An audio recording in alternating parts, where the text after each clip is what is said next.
बिस्मिल्लाहिर्रहमानिर्रहीम अस्सलाम वालेकुम। सिर्फ एक कप मैदे का इस्तेमाल करते हुए आज हम बनाएंगे ये बहुत ही ज़्यादा टेस्टी क्रिस्पी और क्रंची स्नैक्स। इन एक स्नैक्स में आपको समोसे और कचौरी दोनों का टेस्ट मिलेगा, जबकि ये इंस्टेंट बनकर तैयार होते हैं।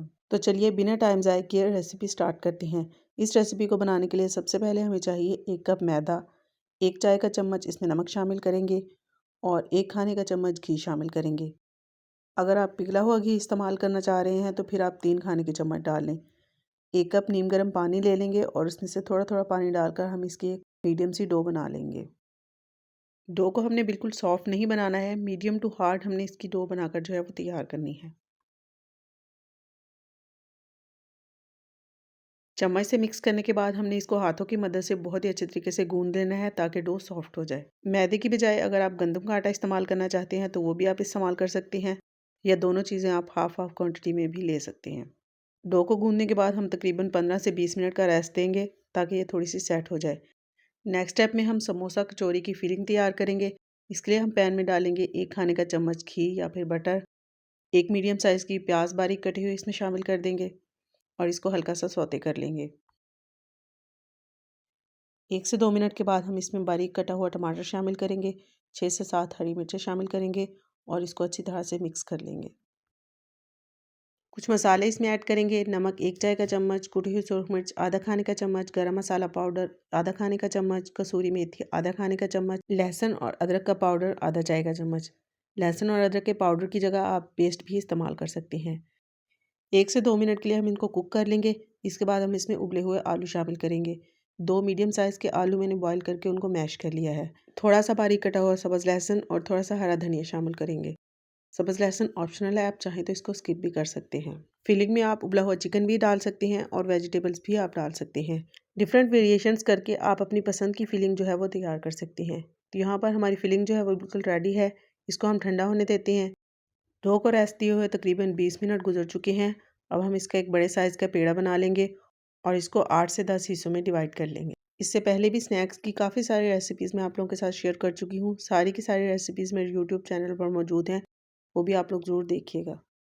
तो पेड़े बनाने के बाद मैंने इस तरीके से यहाँ पर समोसा कचौरी जो है वो बनाकर तैयार कर ली है। तो चलिए देख लेते हैं कि मैंने इसको कैसे बनाया है। काउंटर पर मैदा डस्ट करने के बाद हम इसके ऊपर पेड़ा रखेंगे और इसको हल्के हाथ से बेल लेंगे और जितना हो सके आपने पेड़े को पतला बेल लेना है। ये देखें इतना बारीक होना चाहिए, अगर आप मोटा बेलेंगे ना तो वो अंदर से सही से पकेगा नहीं। अब जो फिलिंग हमने तैयार की थी उसकी इस तरह से एक बॉल बना लेंगे और इसको सेंटर में रखेंगे और छुरी की मदद से 1-1 इंच के फासले पर इस तरह से छोटे छोटे कट लगा लेंगे।